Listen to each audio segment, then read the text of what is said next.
What's up, everybody? It's Rick Pino here from Get Wisdom. What if I told you that money is just a game? And if you don't know how to play the game, then the game is playing you. What if there was a simple way on how to learn how to play the game, and not just play the game, but master the game of money? We're talking all about it in today's training. I'm going to give you the 7 rules on how to master and win at the game of money. Stay tuned and let's get into it. Here's the first thing that you need to understand when it comes to the game of money, okay? If you do not understand the game of money, then the game is playing you. That's just it. If you don't know how to play the game, then the game is playing you, period. No matter who you are on this planet, either you're playing the money game or the money game is playing you. And that's it. There's no in-betweens. There's no ifs, ands, or buts. That's just how it is. And so in today's training, I want to share with you exactly how to get started learning how to play the money game, so you're no longer getting played by the game, but you can step into the arena and you can play the game. And here's the cool part, not just play the game, but I'm going to teach you how to win the game. All right. So guys, there are 7 rules that everyone needs to know when it comes to the money game. But the first thing that I need to ask you is this, okay? This right here, excuse me, this right here is a $100 bill, okay? And you've probably seen 1 or 2 of these in your lifetime, right? Here's my question to you, okay? And I need you to focus deeply on what I'm about to ask you, okay? What does this $100 bill think about you? You ever thought about that before? What does this $100 bill think about you? What if there were 10 of these? What if there were $1,000 in front of you? What does that $1,000 think about you? What if there was more, right? What if there were $10,000? What if there was $100,000? What if there was $1 million set right before you? My question to you is, and this is how we're going to start today's training, what does money think about you? Well, the answer is it doesn't think anything about you, right? Because it's just paper, right? Money in itself, this $100 bill, this is just paper. It doesn't have any thoughts. It doesn't have any feelings. Okay. So what am I trying to tell you here? When it comes to money, most people think that money happens to them, right? Like, well, I don't know, hopefully I can just go get some money. But the real issue is here, it's not what money thinks about you, it's about how you think about money, okay? And so the first thing I want to teach you today is that money isn't just something that happens to you. Money flows to those who know how to play the game, okay? So the very first secret I'm going to be sharing with you today, okay? And my mouse here is not working, I don't know why. The very first secret I'm going to be sharing with you today is number 1, okay? Secret number 1 is money comes, this one's so important, and this is why we're starting here. Money comes to those who take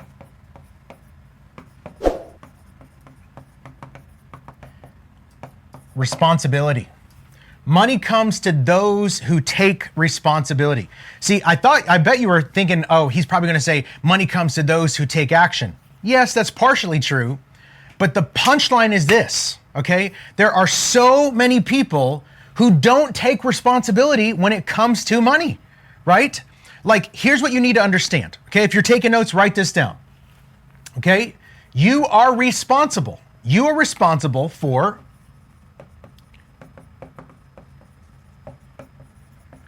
your current income level. However much you do or do not have, you're responsible for it. And, you know, like the mindset of like a victim, or like people who are just like victims of their situation, like, oh man, I was raised poor, no one ever taught me. Exactly, right? So when you start taking responsibility for your current financial situation, okay, you are responsible for that. And when you take responsibility and you say, you know what, if it's meant to be, it's up to me. And when you get that attitude when it comes to money, everything begins to change. So number 1, you're responsible. Okay, money comes to those who take responsibility. Number 1, you're responsible for your current income level. Number 2, you are responsible for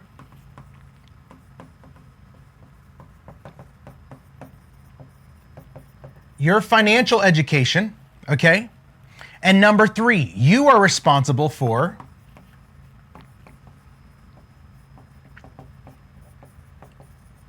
your own financial future. Like, think about this, guys. Like, there are so many people, they're struggling financially. Why? Because number 1, they're not taking responsibility for their current financial situation. They're not taking responsibility for any financial education, and they're definitely not taking responsibility for their financial future. They're just hoping that something will just work out somehow, some way, somewhere out there. If we just pray hard enough, if we just hope hard enough, if we just trust hard enough, hopefully somewhere out there something's going to happen. That's not how this works. Okay? You cannot get victory over something that you are not willing to confront and to take responsibility for. Okay? Yes, I understand. All of us have been raised in different situations. Maybe you're like, well, I didn't come from a bunch of money. Neither did I. I have a friend, okay, who for the longest time ever, even to this day, they lean on this self-limiting crutch of like, well, I was raised in a trailer, like my family's poor, we came from nothing. Guess what, bruh? I was also raised in a trailer. Like my family, I was raised in a trailer. Like I was raised in a trailer park, right? Till I was like almost a teenager, right? Like I understand this idea of like, well, no one ever taught me and I came from nothing and no one's ever shown me. I get it. But until you start taking responsibility for where you're at in your finances, it's never going to change. Okay, so I know for a lot of times for a lot of people, it's like, it's so scary. They don't want to face it and they don't want to take responsibility for it. Like, hopefully it just stays hidden in the closet and hopefully I never have to look. If that is your attitude when it comes to your financial situation, guess what?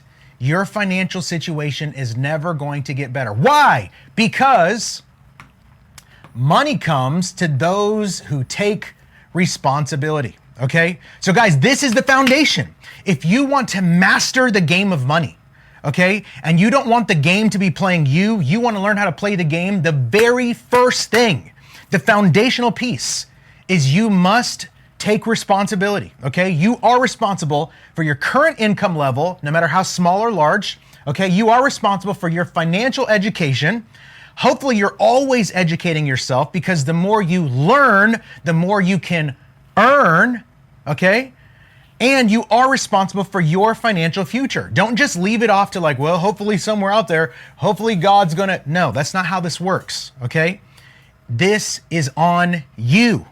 Now, I say this to my students all the time, okay? You are the reason why your finances are in the situation that they're in, okay? So you are the problem, but the good news is you are also the solution. Okay? Yes, whatever choices you made got you here into this place where you may be feeling stuck or overwhelmed or etc. And you're the one who got you there, but guess what? You are the one who can get you to the next level. You are the one who can get you out of it, okay? So here's what I want to encourage you with. Stop having a victim mentality, okay? Stop making excuses. Take ownership, okay? That way the game no longer plays you and you can learn to start playing the game. Okay, so I need at least 10 people in the comments right now. Drop this word, responsibility. That's the very first thing that needs to happen if you want to master the game of money, okay? If you're ready for rule number 2 on how to play the money game, drop a 2 in the chat and let's keep going here, okay? So now that we have taken responsibility, okay, the second thing that we need to understand is, okay, money always flows to value, not, this one's going to step on some toes, but this is just true, not to effort or time.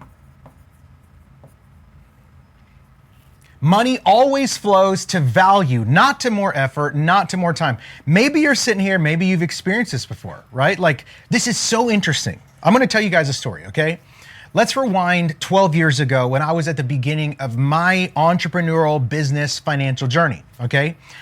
I, like many of you probably, I was under the impression like, well, shoot, man, making money is hard because at the time, the only way I knew how to make money was to give more time and more effort. So in order to make more money, I had to work harder, I had to work longer, and therefore, because hard work and more time has to equal more money, then therefore making money is hard, right? But here's the crazy part, man. Now that I'm like a little bit over 10 years into my journey, I am making more money than I've ever made in my entire life ever. And it is easier than it's ever been ever, right? Now, that's not to say I don't have days where I'm like, trying to figure something out, or that's not to say where I don't have days where I'm not putting out fires. Of course I am. But the ease, like I am telling you this, the more you level up in what I'm trying to teach you guys and gals today, the more you learn to play the game of money, the easier it is to make money. And in fact, like right now, I'm making more money than I've ever made. I probably work less than I've ever worked, and my load is easier than it's ever been.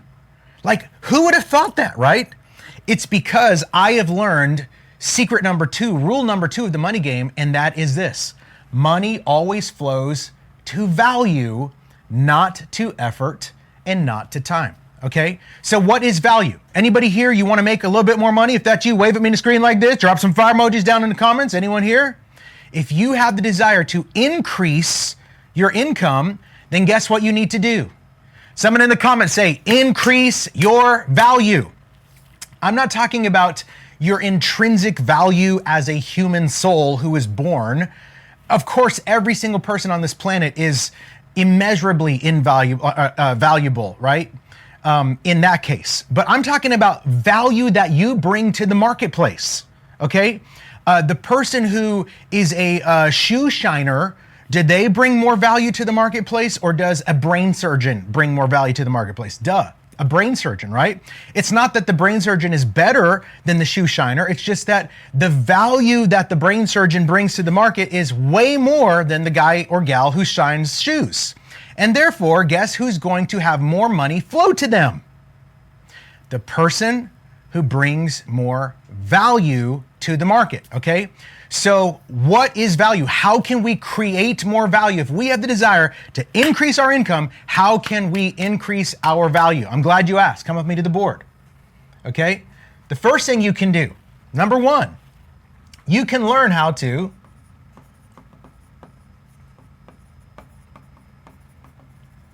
solve bigger problems.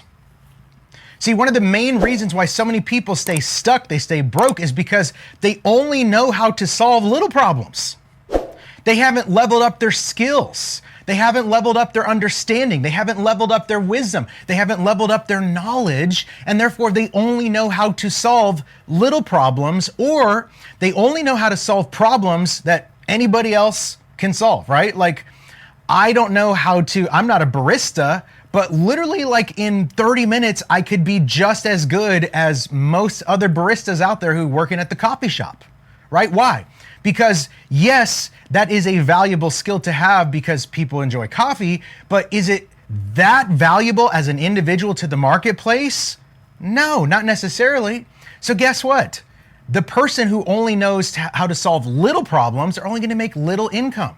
You've got to learn how to solve bigger problems. And the way you do this is by increasing your skill, increasing your knowledge, increasing your ability, right? And so that way you can begin to grow and solve bigger problems, okay? How else can we increase our value? Okay, I'm glad you asked. You can learn how to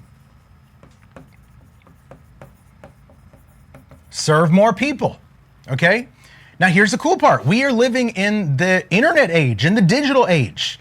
You don't have to go and knock on 1,000 doors a day. You can just go post, something that is valuable to Instagram or Facebook or YouTube or TikTok or Twitter or wherever.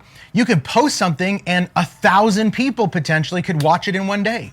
And even if 1,000 people don't watch it in one day, if you post it, it becomes like an evergreen value post that somebody out there can always watch, and it's going to be able to serve you forever until you take it down, right? So number 1, you have to learn how to serve more people, okay? A big part of this is growing in your ability to reach more people. Hello, internet. Hello, social media, right? That's why I'm always harping on you guys.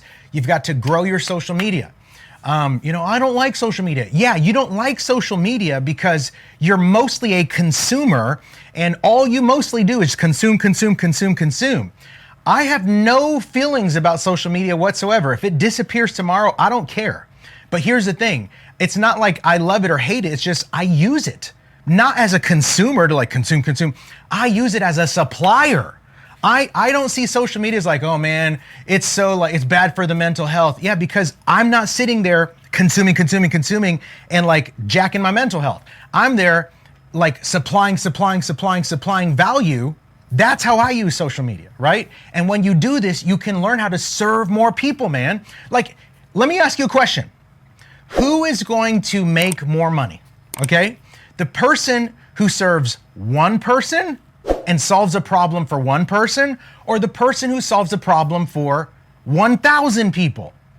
Well, depending on what problem they're solving, right? Depending on exhibit A, a bigger problem or a more expensive problem. If they're solving the same problem, okay? And this person can solve the same problem as the next person, but they solve it for one person and this person solves it for 1,000, who's gonna make more money? The person who serves more people. Okay, so how else can you increase your value? You've got to learn how to serve more people. How else can we do this, okay?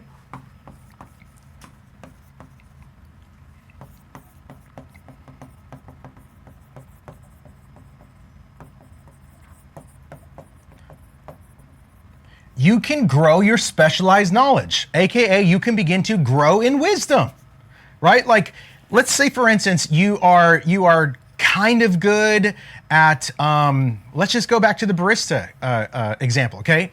So I'm kind of good at being a barista. Well, guess what? What if you learned how to start a coffee shop, right? And you learn the ins and outs on how to manage a coffee shop. You don't just know coffee, like now you know how to start a coffee shop, manage a coffee shop. You know what machines to buy, what equipment is needed, what softwares are needed, right? You begin to grow your specialized knowledge around coffee.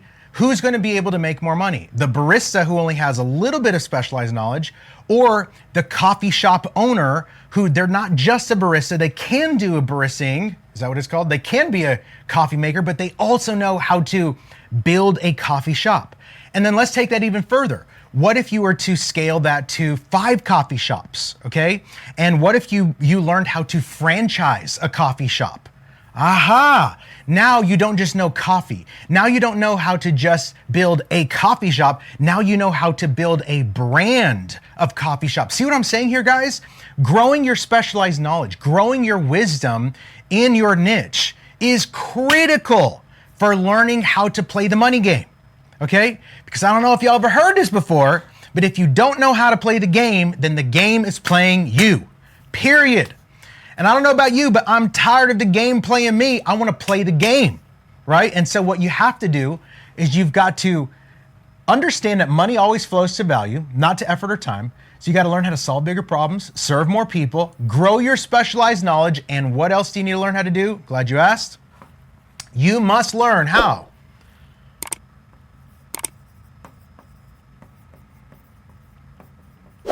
Sell your expertise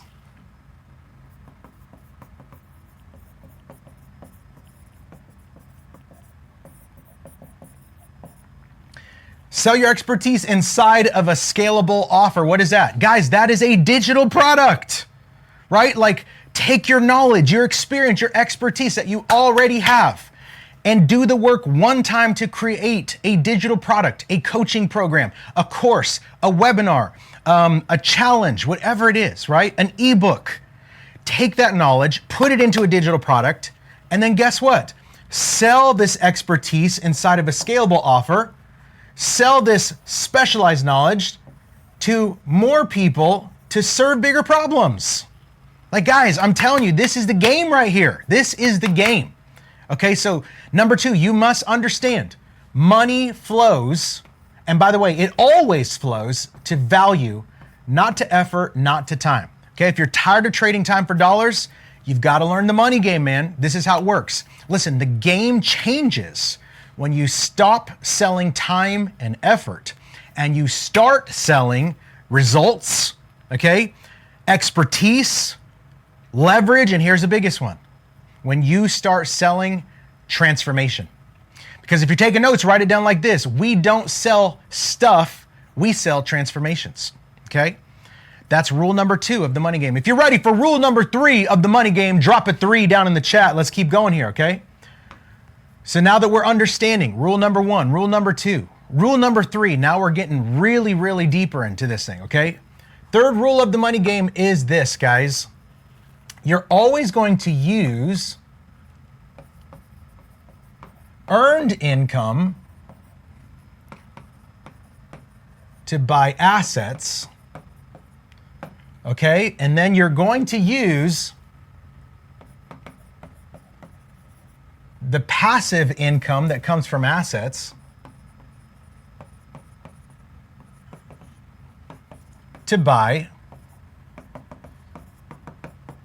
liabilities, okay?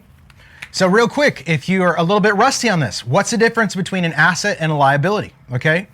A liability is a purchase that you make and it costs you money, okay? A liability, for instance, a liability is probably a vehicle, unless you turn it into an asset. We'll talk about that in a second.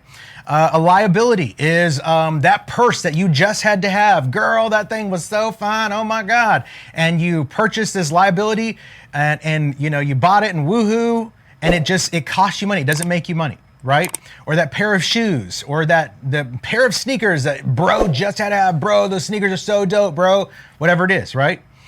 Assets are purchases that you make that make you money. In fact, I like to say it like this.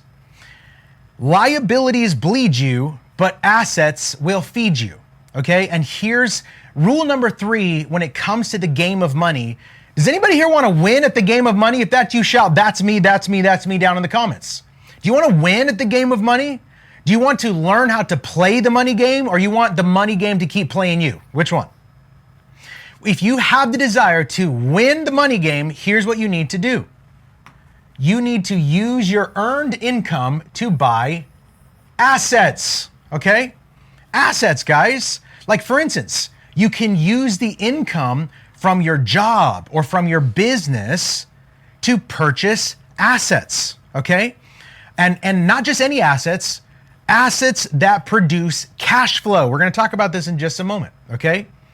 And here's the thing, guys, cash flow. Whenever you purchase assets that produce cash flow, the cash flow can now buy you freedom, security, and options. Okay? Here's a humongous mistake that most people make when it comes to money, because they don't know how to play the game, and so the game is playing them. Most people will go take the income from their job or from their business, and they're going to buy everything that they need. Like, okay, we got to buy groceries. I got to buy that new pair of shoes. I got to buy this. And they're literally spending money from earned income on liabilities. This is financial literacy 101. Wealthy people, we use earned income from job or business not to buy liabilities, but to purchase assets. Why? Because whenever you have an asset will feed you. It won't bleed you. And then you can use the passive income that's coming in from your assets to purchase the liabilities. Because here's the thing, if you use earned income to purchase liabilities, that's the end of the loop. It's just income, liabilities, gone. But when you use earned income to purchase assets, assets produce income for you over and over and over again. So the loop never ends. I'm going to use earned income, purchase assets, assets start pumping out money, it becomes my money machine, boom, boom, boom, boom, boom, and now all the passive income that's coming from my assets, now I can buy all the junk, right? Because whenever you use earned income to buy liabilities, that's the end of the loop. But when you use earned income to buy assets, there's no end to the cash flow that begins to come in. And all you got to do is build your assets, right? If you're taking notes, write it down like this, okay? Income follows assets. Okay, so now that we're understanding this, let's talk a little bit about like what are some examples of assets. Okay, well, Rick's saying I got to use my earned income to purchase assets. What kind of assets should I purchase? The number one, look at me in the digital eyeballs right now. The number one asset that every person on this planet should be investing into, the number one is this.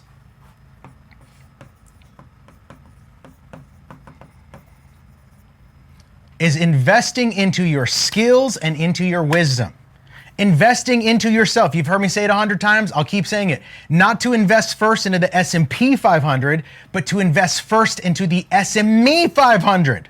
Why? Because when you start taking some of your earned income to purchase skills or systems or wisdom, guess what happens? You become recession proof. Nobody can take your skills from you. It doesn't matter what's going on in the economy. If you have a certain set of skills, you can make it no matter what's going on in the economy, right? But you can't do that by like, well, I bought a pair of shoes. What? Man, listen, I have so many students come to me, Rick, I finally made some money. Like I've got whatever, 10 grand saved. I've got 20 grand saved. I got 50 grand saved. Where should I invest it? And my answer is always the same.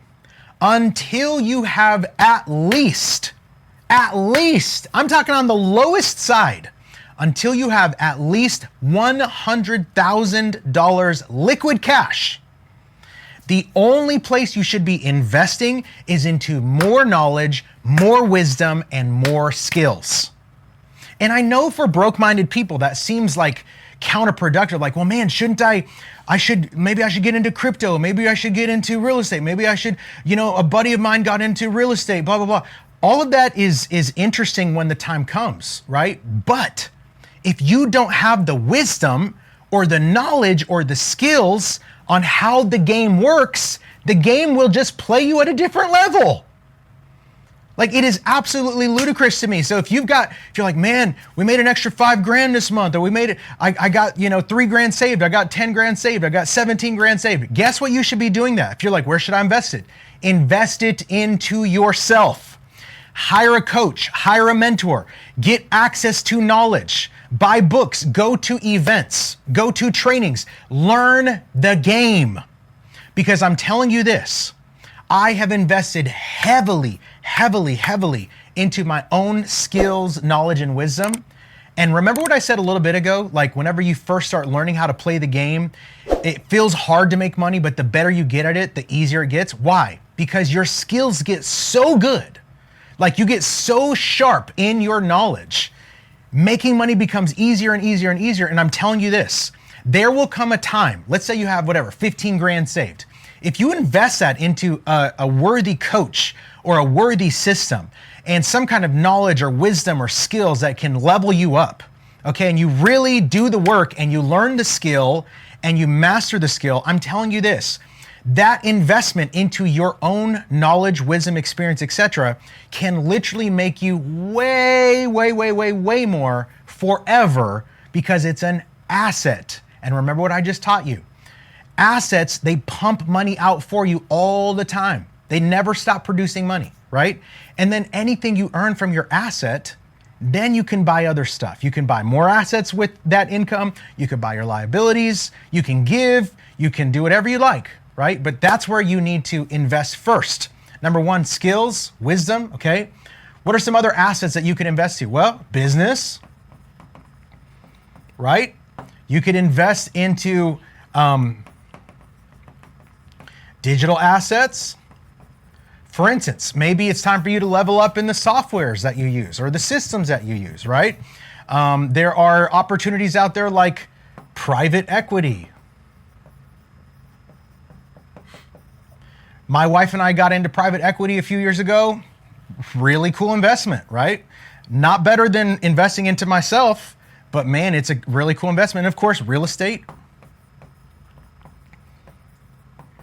There's all kinds of different ways to invest into assets, but I'm telling you this, you're going to remember Uncle Ricky P's voice trying to tell you the best place to invest first, until you have at least 100K liquid cash saved up, is into your skills and your wisdom, okay? So guys, I'm telling you, when you win, you win when your money starts working harder for you than you work for it. That's a humongous part of the money game, okay? If you're ready for rule number 4 of the money game, drop a 4 in the chat. Let's keep on going here, guys, okay? So what's the next thing we've got to learn about the money game? Come on, board. There we go.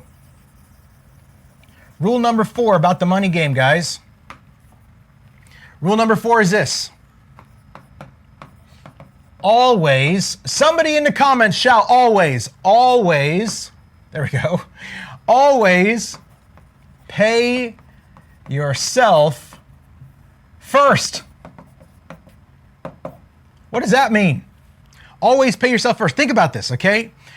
Broke-minded people, they pay everybody first and then they pay themselves last. What does that mean? It means literally like whenever they get their paycheck, they're like, okay, I got to pay my bills. I got to pay Uncle Sam. I got to buy groceries. I got to pay my mortgage. I got to do this, blah, blah, blah, blah, blah, blah, blah. And then whatever's left over, if anything is left over, then they're like, well, maybe I could save a little bit of this.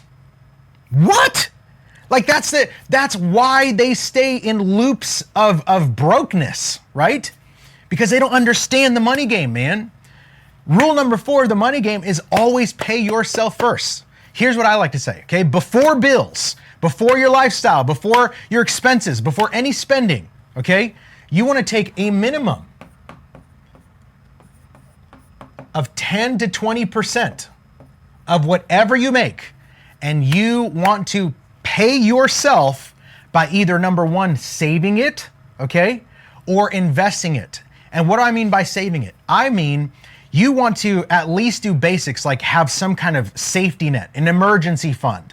And then after you get that going, then what I like to do is I like to store away for my next investment, right? So let's say my safety net is I've got 6 months of liquid cash saved up. If everything crashed and burned, my family and I can still be living at the same level for at least another 6 months, okay, before anything breaks.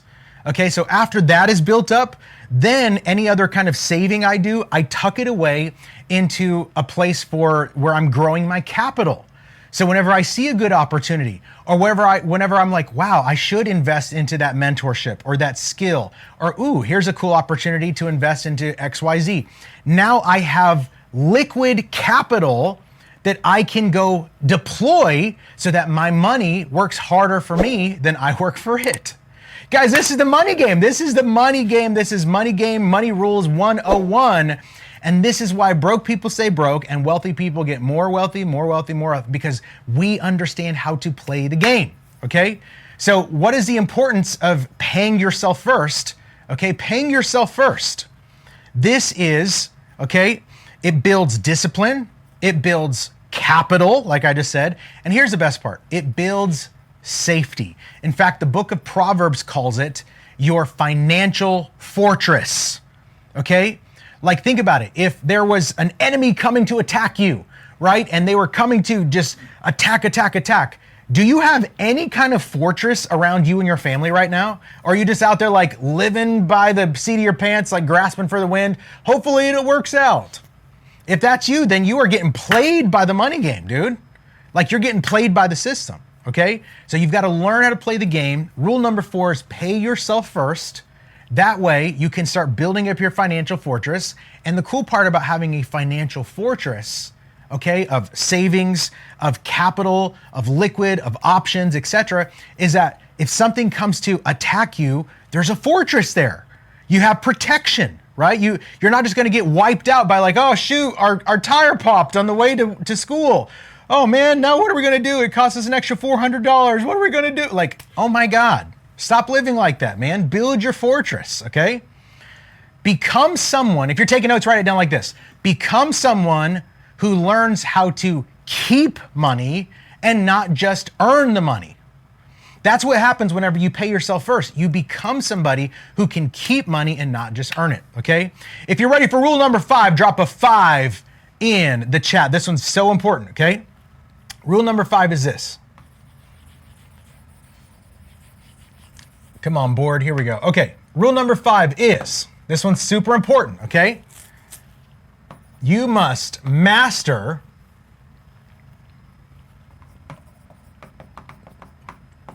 the little known financial skills.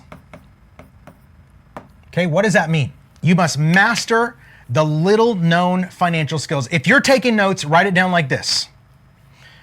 Rich people, we aren't just financially literate, we are financially fluent. It's one thing to be literate, it's another thing to be fluent, right?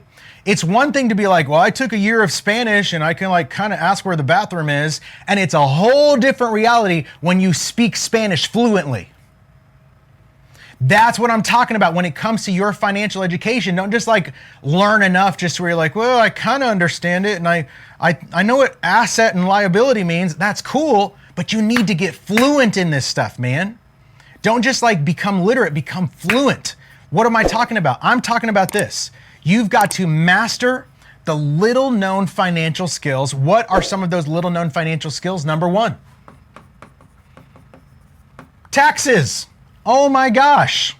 I remember growing up, my parents came from nothing, basically. We were American poor. And we lived, like I said earlier, we lived in a trailer. We lived in a one-bedroom, roach-infested apartment. My parents lived off of food stamps for most of my childhood. Like it was pretty rough, American poor, right? And all that to say, forget about like financial literacy or even becoming financial like fluent. My parents knew nothing about taxes, and neither did their parents. And most everybody else in the world has no understanding about this little known financial skill called taxes, right? Like almost nobody understands it. I will tell you this. I used to be so scared of this subject. Like when I first started out 10, 12 years ago, I was so scared. Why? Because I simply did not take responsibility, like rule number one. I was so scared because I saw what my parents got into. I'm like, oh gosh, I'm so scared. But when I took responsibility and started learning the game, now I have weekly meetings with my accountants, right? I view all of my numbers every single day. I'm watching, I'm making moves, I'm making plans on how to like do the best tax sheltering and the best tax strategies. It's awesome. It's incredible. Like I'm not getting played by the tax game anymore. I'm playing the game, right? So what's another one you need to learn how to use? Leverage or good debt, right? How many people know how credit works? Almost nobody in this nation understands credit, right? Like Peep says, like, I can get a credit card. Like, I don't know what my credit score is. Like, oh my gosh, right? Like, I literally have my credit updated to me every single day. I check my credit every single day, right? Not pulling it, but I check it every single day, okay? I understand credit. I understand the credit game. Me and my wife have probably close to 60 credit cards, right? Because and you might be like, what the heck? That's insane. I know how to play the game. I'm playing the game, man. The game ain't playing me. I'm playing the game, right? You've got to understand these little known financial skills, not just to become literate in them, but to become fluent. You got to learn taxes, man. You've got to learn leverage. You got to learn about credit, okay? You've got to learn about debt, okay? I guess I put that one there, but man, so many people have wrong ideas when it comes to debt. So many people think that all debt is created equal. It's not. There is good debt and there is bad debt. You got to learn these skills, man. You got to learn this game. Okay, what else you got to learn? You got to learn contracts, okay? I'm starting businesses all the time and I go pretty slow because I'm reviewing contracts, and not just me, my lawyer's reviewing contracts. I'm making adjustments to the contracts. I'm submitting something different in the contract. I know that whatever's in the contract, that's what's going to stand, right? And so you have to understand the contract game. Also, another one that I think is a little known financial skill, but my gosh, this thing has made me so much money and it saved me so much money. Negotiations. Like there are literal skills in negotiating that most people don't understand, and therefore they're getting played by the game instead of learning how to play the game. Because I understand some negotiation skills, I'm able to negotiate really, really well and get things to go, the way that I would desire for them to go. Not in a manipulative way, but in a way that I know how to play the game, right? I don't know if y'all ever heard this before, but if you don't know how to play the game, then the game is playing you. And there's no ifs, ands, or but about it. There's no way around that. You're either getting played or you're playing. Either way, right? And it all comes down to you. Guys, I'm telling you this right now, okay? These right here, mastering the little known financial skills, these are the cheat codes. These are the cheat codes average people never learn. average people, if you walk up to an average person on the side of the street right now and you ask them what's the difference between good debt and bad debt, they have no clue. You walk up to the average person on the street right now and you ask them, hey, could you tell me how credit works? They have no clue. You walk up to the average person on the street, hey, can you tell me how the tax game works? They have no clue. But this doesn't have to be you. Okay, you can learn the money game, you can master the game, then instead of having the game play you, you can learn how to play the game, okay? If you're taking notes, write this down. Money rewards those who master the invisible forces behind it. I'll say that one more time. Money rewards the invisible forces behind it. Sorry, money rewards those who master the invisible forces behind it. Some of the invisible forces behind money, guys, taxes, leverage, good debt, bad debt, contracts, negotiations, okay? This isn't just like, I'm gonna go to work and hopefully I'll get my paycheck on the first, okay? That's what broke-minded people do. And you're not a broke-minded person, okay? You're gonna learn the money game, you're gonna master the money game, so that way you can start playing the game, all right? Guys, and remember this, if you're taking notes, one more time, write it down like this. Don't just become literate, work on becoming fluent, okay? I would say in a lot of these different areas, I'm already very fluent in a lot of these areas, most of these areas. I'm still not 100% literate on a couple of these issues, maybe on some of like the deep tax codes, but my gosh, man, I feel pretty fluent, right? I feel pretty fluent on a lot of this stuff.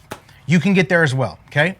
Guys, if you're ready for rule number 6 of mastering the money game, drop a 6 in the chats. Is anybody getting value? If you're getting value, drop some fire emojis down in the comments if you're learning a little bit about the money game. Okay, let's talk about rule number 6. Okay, rule number 6 is this. You always want to protect your bag. Okay, what does that mean? It means stewardship is always better than just reckless spending, okay? If you're taking notes, write this down. The wealthy don't get rich from making money. We get rich because we know how to keep our money, okay? A lot of people, especially whenever you're like in the beginning of your wealth creation journey, maybe if you still have like a broke mentality, you think like, well, I just need to make some money so I can get rich. That's not what rich means. Rich isn't just learning to make money. We're gonna talk about this in a minute. Rich is learning how to keep your money, okay? So how do we do this? How do we become good stewards and not just spenders, right? I don't wanna just be a spender, I wanna be a steward. Because I don't know about you, but if I can be entrusted with a little and God finds me faithful with little, he's gonna entrust more to me, right? And so what does that mean? It means if I can be a good steward, God's gonna go, hey, you did good with this, let me give you a little bit more. Let's see how you do with this.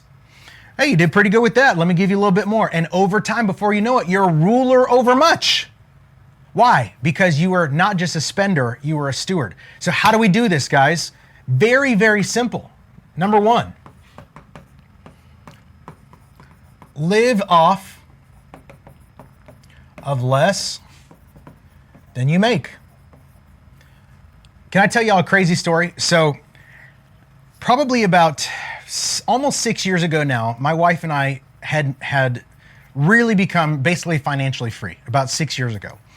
And it was to the point where we basically could have done anything we desired to do. We could have lived anywhere, purchased anything 6 years ago. And even up at that point, you know, before we were like, well, let's go crazy and spend, we decided, let's continue to live way below our means to just make sure that we get so far away from the edge that we never, ever, ever be able to get to like the edge ever again, right? And so for the next handful of years, we just lived below our means. So much so, in fact, that I have a friend who's he's a broker, he's a mortgage broker, and my wife and I, we were working on this project, and he called me up and he's like, bro, this is crazy. We just ran your financials. This was like earlier this year. We just ran your financials. I don't know if I'm reading this right. Do you literally live off of 1% of your income? He's like, I don't know if is there a mistake somewhere? I was like, no, this is it. He's like, dude, I've never seen this before. You literally live off of 1% of your total income. And guys, I haven't always been able to do this, but because my wife and I, we're learning the money game, Okay, we started mastering the money game, and now we're at this place where literally for years I've been living off of 1% of my income. So what does that mean? It means that 99% of my income I'm able to deploy into assets, into wisdom, into investments. And now it's crazy because my assets, they produce so much income that now my passive income is more than most people's gigantic salaries. Like it's wild. So I have my active income, I have my passive income, I've got my investments, I've got my assets. It's crazy. And I'm not saying any of this to boast. I'm saying this to say, not very long ago, I didn't know how any of this worked. I didn't know anything. I was being played by the game was literally playing me because I didn't know how it worked, okay? But I'm trying to teach y'all how to play the game so that way you don't have to continue to get played, all right? So number one, how do you become a steward instead of just a spender? Number one, you got to live off of less than you earn, okay? Number two, this one should be obvious, but most people don't get this.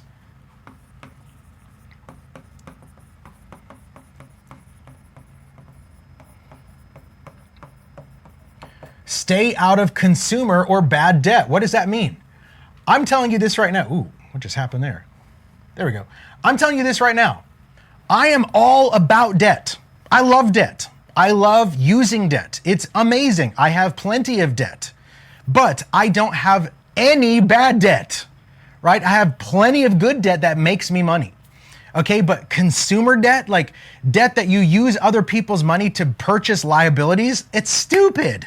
It is literally one of the dumbest, most illiterate things you could ever do. And it's to use other people's money to purchase things that cost you over and over and over and over.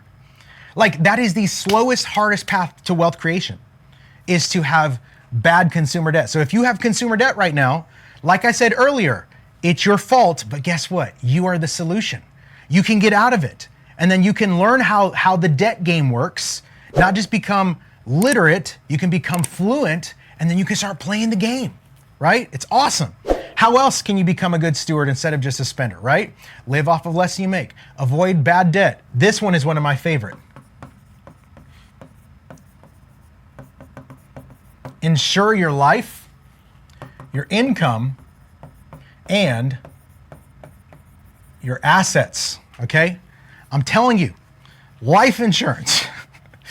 It might sound like it's like wait, life insurance? I'm telling you, there's so many people that I know, they don't even have life insurance, right? Like insure yourself, man. Insure your life. Insure your income, right? Insure your assets. I literally have insurance on my portfolio of assets. Why? Because if something breaks, if something goes wrong, I'm not going to lose anything because I got insurance, right? Like there's ways to play the game, man. And whenever you can learn how to play the game, like you can't lose. Like whenever you learn the rules and you learn how to play the game, it becomes very, very hard to lose, right? And the only people who are losing are people who don't know how to play the game. Think about that. Like if I didn't know how to play football and somebody else knew every single rule about football, what are my chances of winning the game? Probably close to zero, right? What are the chances of the person who knows the rules, who knows how to play the game, playing against somebody who doesn't understand the game whatsoever? They're going to win every single time. That's exactly how the money game works too, man, right? This one is obvious as well. How can you become a good steward and not just a spender? Make sure to build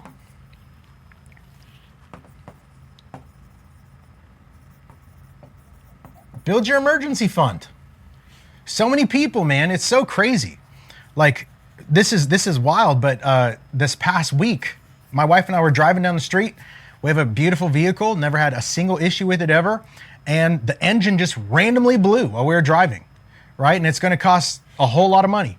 Am I worried about it? No. Why? Because I have an emergency fund for this, right? Like so many people like, oh my gosh, Johnny knocked the window out of the house and now it's going to cost $500. What are we going to do? Like, you know, oh my gosh, the brakes went out. Oh, it's going to cost us $600. What are we going to do? Like so many people are literally like living without any kind of safety net, security, emergency fund. Guys, stop getting played by the system, man. Right? Start learning the game so you can play the game and the game doesn't play you. Lastly, guys, here's the thing, okay? Making money decisions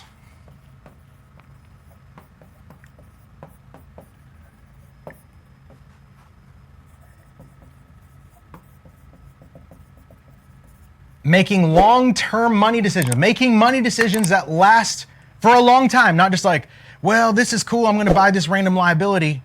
No, man, like learn how to be a good steward. Learn how to make decisions that you're like, okay, I'm gonna make this investment. And yes, it might take a little bit to grow, but man, it's going to grow one day.